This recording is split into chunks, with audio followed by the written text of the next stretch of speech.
మద్యం సేవించి వాహనం తరలిస్తున్న లారీ డ్రైవర్కు 40 రోజుల జైలు శిక్ష.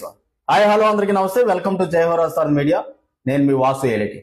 ప్రకాశం జిల్లా రాచర్ల మండలంలో మద్యం సేవించి వాహనం తరలిస్తున్న లారీ డ్రైవర్కు గురువారం గిద్దలూరు కోర్టు 40 రోజుల జైలు శిక్ష విధించింది. 10,000 రూపాయల జరిమానాతో పాటు 6 నెలల లైసెన్స్ రద్దు చేస్తూ న్యాయమూర్తి భరత్ చంద్ర గారు ఈ తీర్పునివ్వడం జరిగింది. మద్యం సేవించి వాహనాలు తరలిస్తే కఠిన చర్యలు తప్పవంటూ పోలీసులు హెచ్చరించడం జరుగుతుంది. డ్రైవర్ మిత్రులందరికీ 2 చేతులు జోడించి హృదయపూర్వక నమస్కారం తెలియజేస్తా ఉన్నాను.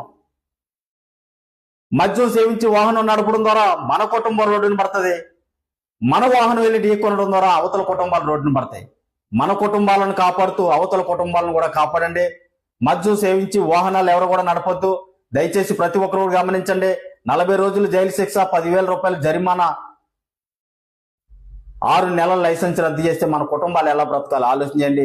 ప్రతి ఒక్కరు కూడా తగు జాగ్రత్తలు తీసుకోండి. మద్యం సేవించి వాహనం తరలించొద్దు. జయహోరాస్టార్ అధ్యక్షుల్ని వాసు ఏలేటి.